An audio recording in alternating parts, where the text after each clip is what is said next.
ಮಾನ್ಯ ಕೃಷ್ಣ ಬೈರೇಗೌಡರು ಖರಾಬ್ ಜಮೀನನ್ನು ಕೆರೆ ಮತ್ತು ಸ್ಮಶಾನದ ಜಾಗವನ್ನು ಯಾವ ರೀತಿ ತಮ್ಮ ಹೆಸರಿಗೆ 21-22ರಲ್ಲಿ ಪಾಣಿನಲ್ಲಿ ಅವ್ರ ಹೆಸರು ಕೂಡಿಸ್ಕೊಂಡಿದ್ದಾರೆ. ಯಾಕೆಂದರೆ ಈ ಹಿಂದೆ ಸಜ್ಜನ ರಾಜಕಾರಣಿಗಳಿದ್ದರು, ರಾಮಕೃಷ್ಣ ಹೆಗ್ಡೆ ಅವರಾಗ್ಬೋದು ಅಥವಾ ನಮ್ಮ ಕೃಷ್ಣ ಬೈರೇಗೌಡರ ತಂದೆಯವರು ಬೈರೇಗೌಡರಾಗ್ಬೋದು. ಬೈರೇಗೌಡರೇ ಆ ಕೆಲಸ ಮಾಡ್ಬೋದಾಗಿತ್ತು. ಯಾಕೆ ಮಾಡಲಿಲ್ಲ ಅಂದರೆ ಅವ್ರಿಗೆ ಗೊತ್ತಿತ್ತು ಇದು ಸರ್ಕಾರಿ ಜಾಗ, ಬಿ ಖರಾಬು, ಇದನ್ನು ನಾವು ಹೆಂಗೆ ಮಾಡಿಸ್ಕೊಳ್ಳೋದು ಅಂತೇಳಿದ್ರು. ಅವರ ನಮ್ಮ ಕೃಷ್ಣ ಬೈರೇಗೌಡರ ಫಾಲೋವರ್ಸ್ ಕೆಲವರು ಕಾಮೆಂಟ್ ಮಾಡಿದ್ದಾರೆ ಫೇಸ್ಬುಕ್ಕಲ್ಲಿ. ನಮ್ಮ ಅಧ್ಯಕ್ಷರು ಮಾತಾಡಿದಾಗ ಏನು ಮಾಡಿದ್ದಾರೆ ಅಂದರೆ ಅಲ್ಲಿ ಕಳ್ಳಿ ಬೇಲಿ ಇದೆ, ಇದು ಆ ಬೇಲಿ ಇದೆ, ಈ ಬೇಲಿ ಇದೆ ಅಂತ. ನೋಡಿ, ಅವ್ರಿಗೆ ಎಲ್ಲ ಯಾವಾಗ ಖರಾಬ್ ಇರುತ್ತೆ ಆ ಜಾಗಕ್ಕೂ ನಾವು ಬೇಲಿ ಹಾಕ್ಕೊಳ್ಳೋದೇನು ದೊಡ್ಡ ಕೆಲಸ ಅಲ್ಲ.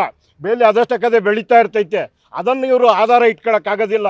ಏನು ಇಷ್ಟು ದಿನದಿಂದ ಆರೋಪಗಳು ಮಾಡಿದ್ದಾರೆ ನಮ್ಮ ನಾಯಕರು, ನಮ್ಮ ಪಕ್ಷದ ರಾಜ್ಯ ನಾಯಕರಾಗ್ಬೋದು, ಜಿಲ್ಲಾ ನಾಯಕರಾಗ್ಬೋದು. ಇದ್ರ ಬಗ್ಗೆ ಇವ್ರ ಹತ್ರ ಏನಾನ ದಾಖಲೆ ಇದ್ದಿದ್ರೆ ಕೃಷ್ಣ ಬೈರೇಗೌಡರ ಹತ್ರ ಆ ದಾಖಲೆಯನ್ನು ರಿಲೀಸ್ ಮಾಡಬೇಕಾಗಿತ್ತು.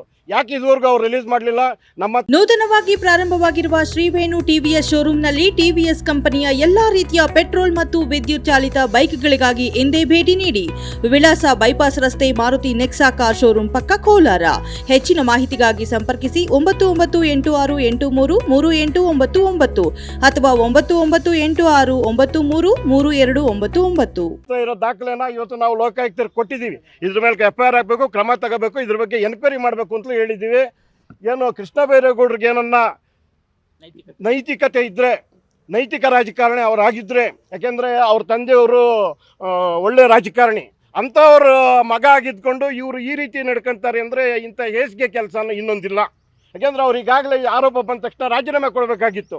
ರಾಜೀನಾಮೆ ಕೊಟ್ಟು ತನಿಖೆ ಎದುರಿಸೋಂಥ ವಿಚಾರ ಮಾಡಬೇಕಾಗಿತ್ತು. ಅವ್ರೇನು ಮಾಡಿದ್ರು? ಏನೂ ಮಾಡ್ತಾ ಇಲ್ಲ. ನಮಗೆ ಇದು ಯಾರೋ ಮಹಾರಾಜರು ಮಹಾರಾಜರು ಹೆಂಗೆ ಕೊಟ್ಬಿಟ್ರು? ಅವನು ಯಾರೋ ಒಬ್ಬ ಇವನು ಬಂದಿದ್ದು ಮೊನ್ನೆ ನಾವು ಮಾರಿದ್ದವ್ರನ್ನ, ನಾವು ಮಾರಿರೋದು ಅವ್ರಿಗೆ ಅಂತ ಹೇಳ್ತಾ ಇದ್ದಾರೆ. ಮಾರಿರೋಂಥ ಜಮೀನು ಅದರ ದಾಖಲೆ ಬಿಡುಗಡೆ ಮಾಡಿ ಈಗ ಈ ಲೋಕಾಯುಕ್ತ ಆಫೀಸ್ ಕೂಡ ನಾನು ರಿಜಿಸ್ಟರ್ ಮಾಡ್ಕೋಬೋದು ಇನ್ನೊಬ್ಬರಿಗೆ. ಆ ಥರ ಇವ್ರು ಮಾಡ್ಕೊಂಡ್ರೆ ಅದು ಸರ್ಕಾರಿ ದಾಖಲೆ ಹೆಂಗಾಗುತ್ತೆ?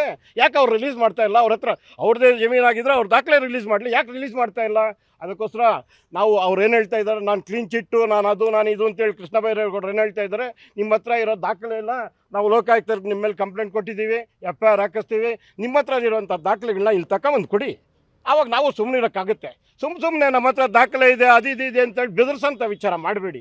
ದಾಖಲೆ ಇರೋದನ್ನು ರಿಲೀಸ್ ಮಾಡಿ, ಪತ್ರಿಕೆಗಳಿಗೆ ರಿಲೀಸ್ ಮಾಡಿ, ನಿಮ್ಮಂಥ ಮೀಡಿಯಾದವ್ರಿಗೆ ಕೊಡಲಿ, ಲೋಕಾಯುಕ್ತರಿಗೆ ಕಂಪ್ಲೇಂಟ್ ಕೊಟ್ಟಿದ್ದೀವಿ, ಇಲ್ಲಿ ತಂದು ಕೊಡಲಿ, ಆವಾಗ ನಾವು ಸುಮ್ಮನಾಗ್ತೀವಿ. ನಮ್ಮನ್ನು ಬೆದರ್ಸೋಕ್ಕಾಗೋದಿಲ್ಲ. ಅಲ್ಲ, ಮೀಡಿಯಾದ ಇದರಲ್ಲಿ ಫೇಸ್ಬುಕ್ಗಳಲ್ಲಿ ಆಗ್ತಾರಲ್ಲ, ಅದಂಗೆ ಇದಂಗೆ ಅವೆಲ್ಲ ಬೇಡ. ನಿಮ್ಮ ಹತ್ರ ಏನಾದರೂ ದಾಖಲೆ ಇರೋಂಥದ್ದನ್ನು ತಂದು ಕೊಡಿ, ಆವಾಗ ಇದಾಗುತ್ತೆ ಅಂತೇಳಿ ಹೇಳ್ತಾ ನಾನು ಎರಡು ಮಾತು ಮುಗಿಸ್ತೀನಿ.